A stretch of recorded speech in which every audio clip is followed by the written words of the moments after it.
중요 지문 정리 1번. 자연인은 출생으로 권리 능력을 취득하지만 예외적으로 살아서 출생하지 못한 경우에도 권리 능력을 가지는 경우는 없다.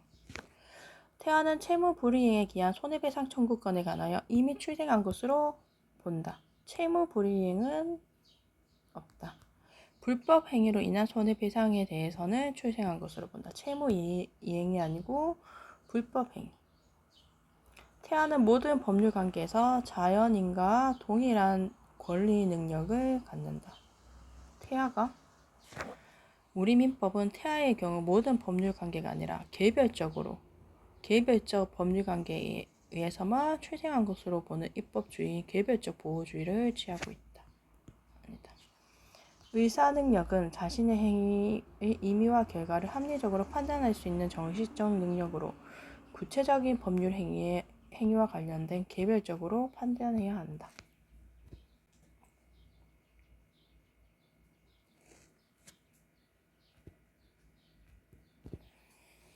행위 능력은 독자적으로 완전하고 유효한 법률 행위를 할 수 있는 자격 또는 능력을 말한다. 미성년자가 유효한 법률 행위를 하려면 원칙적으로 법정 대리인의 동의를 얻어야 하며 법정 대리인의 동의를 얻지 않은 미성년자의 불법 행위는 법정 대리인만이 취소할 수 있는 것은 아니고 미성년자 당사자도 본인도 취소할 수 있다. 단순히 권리만 얻거나 의무를 면하는 행위는 법정 대리인의 동의 없이도 미성년자가 단독으로 할 수 있다. 미성년자가 월 소득 범위 내에서는 법정 대리인의 명시적인 동의가 없는 경우라면 제한 행위를 이유로 그 법률 행위를 취소할 수 없다. 월 소득 범위에서는 유효하다. 그래서 그 법률 행위를 취소할 수 없다.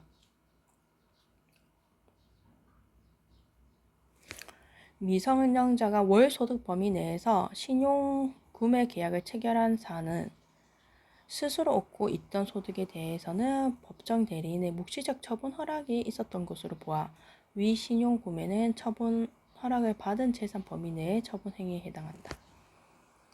토지 매매 행위를 미성년자가 토지 매매 행위를 부인하고 있는 이상 미성년자가 법정 대리인의 동의를 얻었다는 점에 대한 증명 책임은 미성년자에게 없고 이를 주장하는 상대방에게 있다.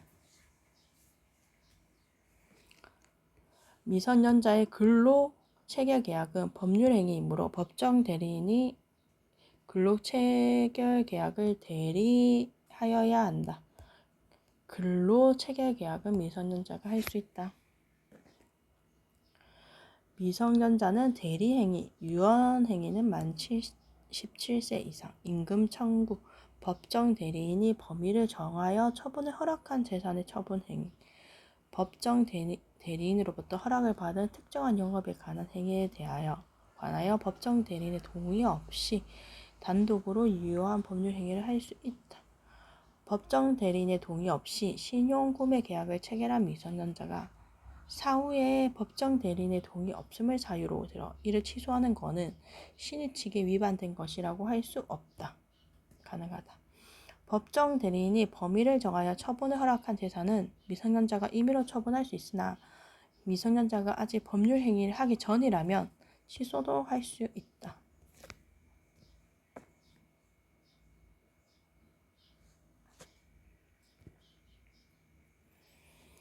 가정법원은 정신적 재앙으로 사무를 처리할 능력이 지속적으로 결여된 사람에 대해서 성년, 한정 후견인이 아니고 성년 후견인의 심판을 받아야 된다. 한정 후견인의 동의가 필요한 행위에 대해서 피한정 후견인이 이익을 침해될 염려가 있음에도 한정 후견인이 동의를 하지 아니할 때에는 가정법원은 피한정 후견인의 청구에 의하여 한정 후견인의 동의를 가름하는 허가를 할 수 있다. 가정법원은 성년 후견 개시 심판을 하면서 피성년 후견인의 행위 중 취소할 수 없는 법률 행위의 범위를 정할 수 있다. 성년 후견 개시 심판을 하면서 피성년 후견인의 행위 중에 취소할 수 없는 법률 행위를 정할 수 있다. 가정법원이 정신적 재앙으로 사물을 처리할 능력이 결여된 사람에 대해서 성년후견은 지속적 결여가 있어야 되는데 심판을 할 때 지속적으로 결여된 사람에 대해서 본인의 의사를 고려해야 한다. 가정법원은 성년후견 개시의 경우와 달리 한정후견 개시의 심판을 할 때 본인의 의사를 고려해야 된다. 일용품 등의 구입 등 일상생활에 필요하고 대가가 과도하지 않은 법률 행위는 성년후견인이 취소할 수 없고 가정법원은 위 일상적인 법률 행위를 미리 정하여야 한다. 당연히 취소할 수 없고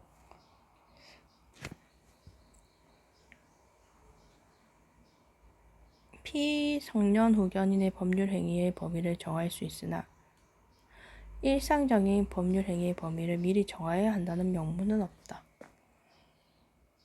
범위를 미리 정해야 한다. 이건 아니다.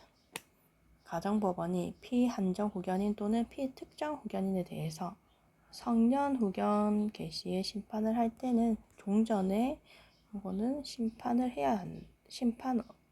없이 종료한다. 심판을 해야 한다. 제한 능력자의 단독 행위는 추인이 있을 때까지 상대방이 거절할 수 있으나 상대방이 그 단독 행위 당시에 제한 능력자임을 알았다면 거절할 수 없다. 거절권은 선악불문. 상대방의 거절권은 악인인 경우에도 인정된다. 선악불문.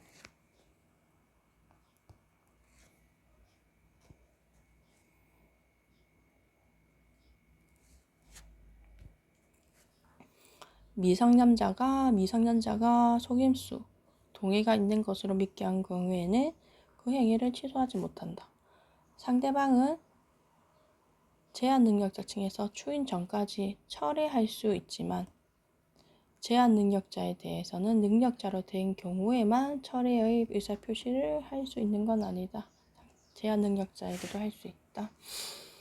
미성년자와 부동산 매매 계약을 체결한 자가 미성년자의 친권자에게 1개월 이상의 기간을 정하여 취소할 수 있는 행위에 대한 추인 여부 확답을 촉구했으나 확답을 발송하지 않을 때는 추인한 것으로 본다. 주소는 2곳 이상 있을 수 있고 주소가 없는 자에 대해서는 거소를 주소로 본다. 부재자가 사망한 사실이 확인되면 부재자 재산 관리인이 선임 결정이 취소되지 않더라도 관리인의 권한은 당연히 소멸한다. 소멸한다. 선임 결정이 취소되지 않는 한 그 관리인으로서의 권한이 소멸되는 것은 아니다. 부재자가 위임 계약을 통하여 자신의 재산 관리인을 선임하였으나 그의 생사가 불분명해진 경우에는 법원은 재산관리인, 이해관계인 또는 검사의 청구에 의하여 재산관리인을 개임할 수 있다. 부재자의 1순위 상속인이 따로 있는 경우에는 2순위, 3순위는 특별한 사정이 없는 한 실종 선고를 청구할 수 없다. 해당하지 않는다. 실종 선고를 받은 자가 실종 기간 동안 생존했던 사실이 확인됐으면 취소를 해야 부정이 돼. 취소가 있어야 된다.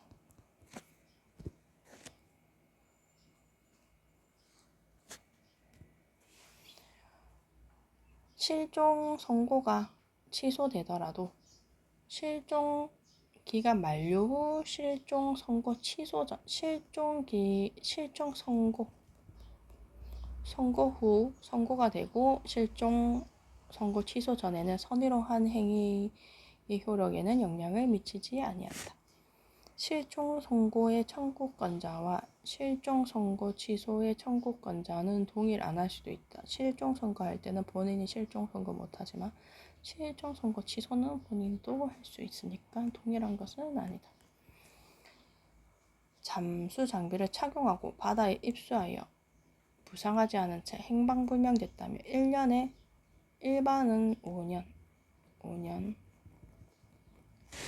실종 선고를 직접 원인으로 하여 재산권을 취득한 자가 실종 선고 취소가 되며 결과 이득을 반환해야 되는데, 반환은 선, 악에 따라 다르고 선은 이익 현존 한도, 악은 이자까지 포함해서.